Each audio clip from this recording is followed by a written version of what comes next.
Welcome to Pilar's Pillars, your audio and video access to interviews, communication techniques, insights, and information that will help you speak more and speak better. Now here's your host, Pilar Ortiz. It's always a pleasure to be speaking here with Rogelio Sáenz. He's the Dean of College of Public Policy at the University of Texas in San Antonio. Welcome again, one more time. Thank you very much, Pilar. And he is the author of Latinos in the United States, Diversity and Change, co-author with Maria Cristina Morales. We have been recording different video series to learn about different topics and issues of the Latino population in the United States. Not only as a Latino ourselves, Rogelio from Mexico and from Colombia, we learn more about different countries, different cultures, but as we know, and I always joke around, we become Hispanics when we move to the United States because in our countries, we are who we are. We are Colombians, we are Mexicans, we are Cubans. And here on the other side, is the population in the United States trying to learn and being open-minded to a new group of people that they didn't know a lot about, even though we have been here historically for many, many years. So we have been learning a lot, and I appreciate your time.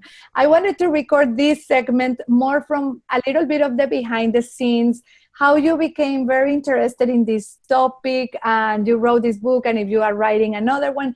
Let me just ask you about this book, how long it took you to write it, to research, to study? Yeah. So this book, I think, took about 7 years or so. It was one that it was both bringing together so much information, and what made it more difficult and also more interesting is that it brought many groups into the book.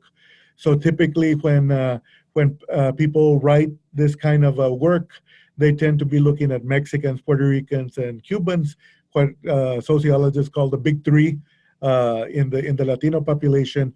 But we know that the Latino population is much, much more diverse.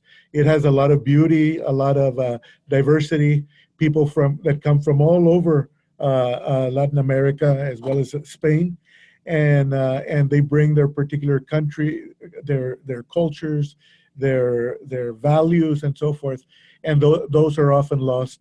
And I think going back, I think when I was a college student in my undergraduate days, and I became very interested in sociology, and then I would go to the library and I would find all these. Well, there weren't that many. There were the articles that had been written on the Mexican American, and at that time we were calling Mexicanos, as you say, Colombianos, etc. It was just when the Hispanic term was coming along. And I would search for them, and there were 30, 40 that had been written, and I knew all of them. Oh, I knew them. And then in a month, I'd go back, what else has been written? So it was this beauty of finding very little about our population. And this is before the internet, right, Rogelio? Exactly. Yeah, before the internet, before even the fax and so forth. And so there was so little information. So sociologists and others, the mass media, had very little information about us. And then in the disciplines in sociology and so forth, we've seen a tremendous increase. A lot has been the children of immigrants that have come, that have learned about sociology, that have told their stories. And so now you go, and those 30 articles, for example, that I see, those are probably written in 3 or 4 hours now, that there's so much more information. So it's that early on when I would find those 30, 40 articles, to me, it was always, I want to be able to, at some point in time, to write a book, to tell about our story and so forth. And it took quite a long time, but I had that opportunity. People at Polity Press in London are the ones that had contacted me first and talked to me about writing this particular book. And right away, I jumped at the opportunity because this is really something that I wanted to do. Fascinating, fascinating. Out of curiosity, what is that one thing that when you are talking about the book for someone that is not a Latino, not a Hispanic, tend to be the most fascinating thing for them? Like if you are talking to them and maybe you share some information that for us it could be very obvious about the culture or the language. Is there anything that jumps to your mind that people say like, oh, I didn't know that, or oh, now I understand something on that matter? Yeah, so, to some extent, I think people not knowing, and again, very consistent with how Latinos are often portrayed, not knowing the length of time that Latinos have been here in the United States, the contributions that they have made to the culture, to the history of this country, to the architecture. Here in the Southwest, for example, the architecture that we see, the names of cities, and so forth, that presence, the long presence that we have in this country. And the other are some of these paradoxes that we see, that the health paradox, the epidemiological paradox, that despite Latinos, for example, not having access to healthcare and so forth, that we still live a long life. People are very surprised to hear that. The low levels of crime that take place, particularly with the immigrant population, those are the aha moments that people say, I didn't know that. So those are the nice things. Yeah.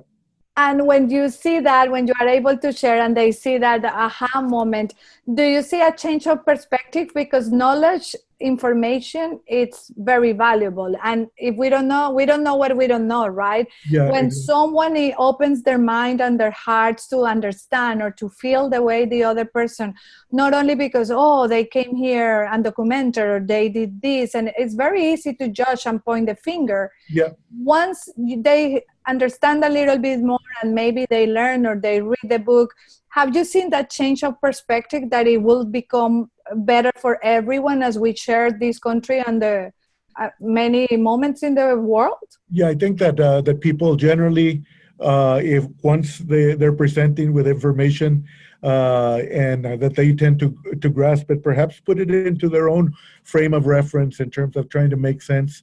And we know at the same time that there are some people that are very set in their ways, that we can present all the evidence and it's not going to change them. But being an educator, one of the beautiful things and the most rewarding is being in a classroom and talking with students and telling them about these changes, presenting them data, and then all of a sudden you see unos ojitos over there that do that, the aha moments that they catch on. And that's really the beauty for us educators. I think that is those aha moments that we see.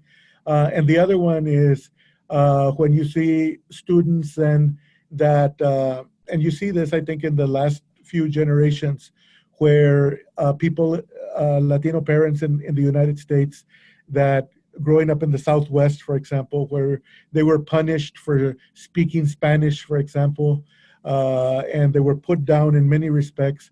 And many, what they did is they tried to make sure that their kids never experienced that. And then they never taught them Spanish and so forth.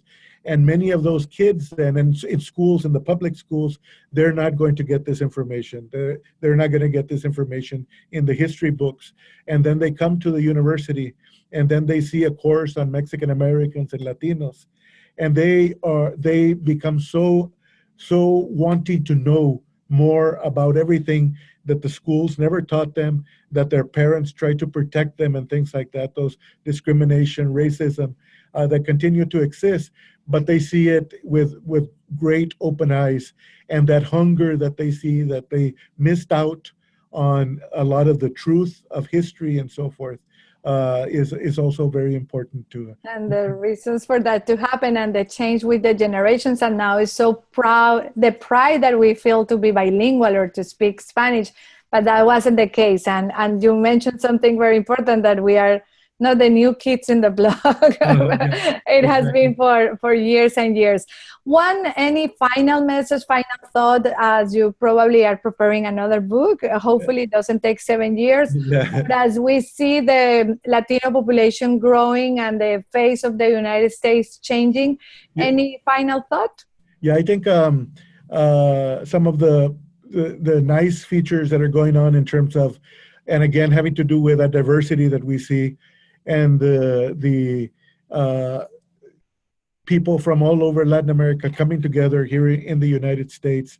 And I think what we've seen, the politics of today, the President Trump and others that have been pushing and trying to bring this whole thing of a lot of discourse on racism and separatism and so forth, that this really has been an opportunity, I think, for many Latinos to come together and see the commonalities that they have, how many of the issues that are affecting one group are affecting them all, and the connections that are also being made to other communities outside of the Latino population, to the African American population, to the gay, lesbian population, transsexual, women's movement, and so forth. That these are all movements that have brought people together in terms of their commonalities, the exclusion that they feel, the hostility that they feel, and so forth.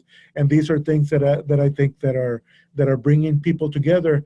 And I think that in many ways, it's teaching us again what the United States represents and what America represents, and that is that you have people from all over the world, and it's a country where democracy has always led the way, and it has opened up minds, it has opened up relationships, and so forth. And at the end, I am optimistic that despite the situation that we're in, that it's going to be a better place in the near future. For all. That is also my wish, and we will keep working from our own perspectives in doing so. Thank you for your contribution. Thank you for helping educating those students, as you said, with those eyes as they discover different things. And thank you for educating us as well in a topic that is amazing, is huge, it is fascinating, because we are students ourselves, as this is a topic that develops every single day. So thank you again for your contribution, and you watching, make sure you look for the other videos, because we made sure to cover as much as possible. It has been a pleasure, and we did it in English because we live in the United States, and we wanted to make sure that this message was going to be understood for many of the people that probably don't have that access to this information. Ha sido un placer, orgullosamente bilingües, hablando nuestro español querido, pero Rogelio, muchísimas gracias por compartir tu conocimiento y por toda esa contribución que has hecho a la sociedad, a los estudiantes, a las diferentes culturas. Muchas gracias, Pilar. Agradezco mucho tu apoyo. Okay, bye-bye. See you next time.